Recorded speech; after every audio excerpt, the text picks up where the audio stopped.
The commonest cause of death around the globe, both in the developed and developing countries like India, is what we call as coronary artery disease (CAD), which basically means the heart muscle getting damaged because of the blockage of the blood vessels supplying the heart muscle, what we call as heart attack and related disorders. Once the heart muscle gets damaged, it becomes weak, and the weak heart does not support the system for many years. And it is also said that 40% of the heart attack victims, they don't even reach the hospital, they die before reaching the hospital. So a heart attack and related disorders are growing in number in India, especially in the developing countries, in the Asian and sub-Saharan African countries. There are many reasons for this rising epidemic. Basically, we know that the smoking, diabetes, presence of high BP, hypertension, and then obesity, sedentary lifestyle, and having somebody related to us in our own family who had a heart attack at a very early age also makes us prone for this kind of ailment. Having said all these factors, the heart attack also is more in men when compared to women till the women reach their menopause. Once the women reach menopause, they have all the more risk than the men till their end of life. So it is not uncommon for the women to have more incidence of heart attacks after a certain age, because the protection by their hormones are gone by the time they reach the menopause. The most important determinant in the blood which determines the heart attack incidence is the cholesterol. We all know the cholesterol is, we have a bad cholesterol and good cholesterol. The bad cholesterol, so called LDL cholesterol or low density lipoprotein cholesterol, is the one which is responsible for the buildup of cholesterol in the blood vessels supplying the heart muscle. And once this cholesterol, the buildup increases after a certain area in the heart blood vessels of the heart, it causes narrowing or blockages and decreases the blood flow to the heart muscle. On one fine day, this cholesterol plaque, what we call as the buildup, the outer layer ruptures, and this ruptured layer invites a blood clot, and this additional blood clot over and above this cholesterol makes the heart muscle to get damaged, because the blood vessel by this time gets 100% blocked, and there is no oxygen, there is no nutrients, and there is no blood supply to the heart muscle. So the core problem that causes ultimately whatever may be the reason at the site of the heart attack is cholesterol. So we need to know much about the cholesterol. The cholesterol is a main ingredient in this the plaque or the area where the blood vessel is blocked, and the cholesterol comes through two different sources. One source is in our own body, our liver manufactures cholesterol. The second source is what we eat in the food items and the snacks. The liver manufactures accounts for almost 75% of the cholesterol, and what we eat accounts only for 25%. But when we eat unhealthy food in the large quantities or repeatedly, the amount which is from the food increases, and that contributes significantly to the blood cholesterol. And once the blood cholesterol rises, the cholesterol deposits in the blood vessels supplying the heart muscle, brain, and the lower limbs increases, and this can cause strokes. In America, the heart attack menace has mostly been controlled.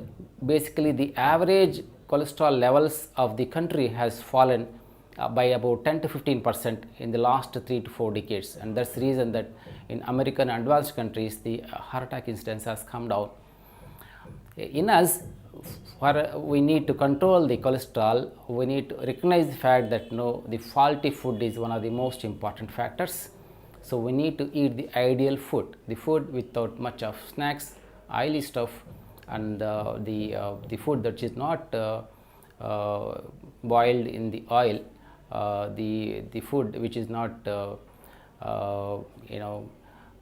which is probably baked is probably better than which is held in oil or deep fried. So the deep fried items, the bakery items, the pizza burger culture that is catching up, the cookies, the crunchy food, and these are all things which contains a lot of oils and cholesterol. So once the cholesterol reaches a certain limit, we need to probably get it down. But whom do you require? Who does require a medicine? Before we go to the medicines, we know that lifestyle can bring down the cholesterol in the blood.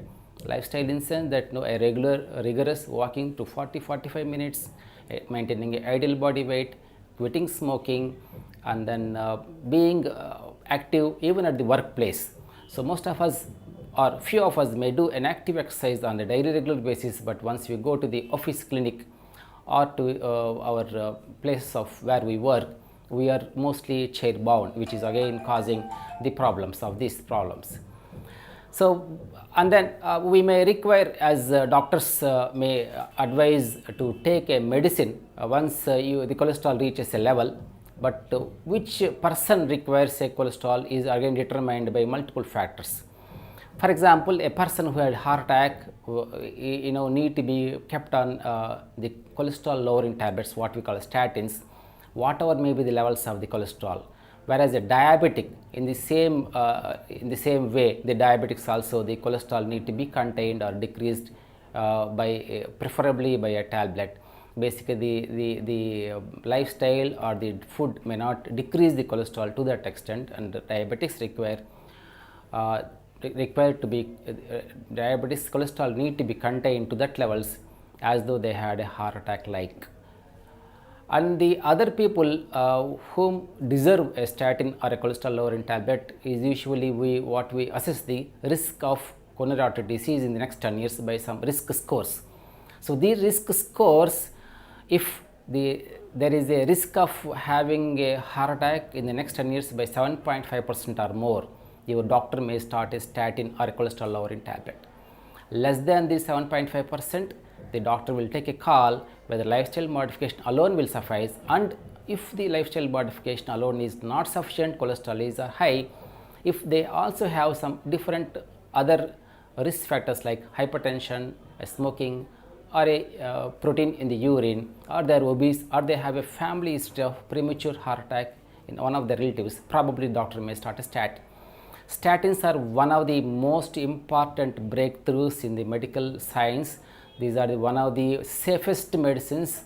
These are one of the medicines which are widely tried and lakhs of people critically acclaimed and then critically dissected, and then their safety is proven beyond doubt. Contrary to the few circulating media reports that statins are bad or statins need to be avoided, statins are saving millions of lives around the world and going to save lives. Many people might have been dropped dead without statins. Statins do decrease the cholesterol of LDL cholesterol level by 30% to 50%, and then the heart attack rate and the death rate with statins use has fell by 30%. The 30% decrease in the death rate after heart attack or in the individuals prone for heart attack is a very significant amount without much of side effects. The side effect profile of the cholesterol lowering tablet statins are excellent and they are very safe. Simultaneously, they also do what is called as plaque stabilization. That means the kind of a cholesterol buildup that is there in the heart blood vessel supply in heart muscle gets stabilized. That means they don't rupture, they don't grow. Secondly, they also have an anti-inflammatory activity. So because of multiple in these multiple ways, the statins are preventing the heart risk stroke in the prone individuals. There are multiple myths about the statin usage, as I said, that they are not required. Few of my patients contest that okay, I don't eat non-vegetarian at all, and then I don't need a statin. True that cholesterol in the food is always a non-vegetarian source, but as I said earlier, the liver manufactures the cholesterol in our own body. 75% of blood cholesterol determined by liver manufacturing. So you don't need to eat it outside from through your food. So it's not uncommon to have a thin individual with a very high LDL cholesterol and a very fatty person with a normal cholesterol. The body fat and the blood cholesterol does not go hand in hand. So in case you are deserving because of your high cholesterol or risk factors or a high risk of heart attack in the future, so the not taking cholesterol in the food or being vegetarian does not mean anything. You have to take a statin. How long to take a statin? Okay, I took a statin, my cholesterol has calmed down now, it came to normal, I can stop? No. Statin usage is most of the times a lifelong medicine. It is something like that you take medicine for diabetes and hypertension and scores of other diseases where it's a day-to-day treatment. The statins, they goes and then reduces a activity of an enzyme called a HMG-CoA reductase in the liver, which manufactures the cholesterol, and this enzyme is active all through the day and all through our life. So we need to take a statin in a deserving patients or persons all through their lifetime and should not stop it in the middle. Statins do cause mild side effects like myalgias and some kind of a muscle pains, which go away with the reduction of the drug, with the reduction of the dosage or adjustment of the drugs. Statins are life saving, and statins are here to stay, and then statins are very good, a kind of a breakthrough in the medical technology to save millions of lives.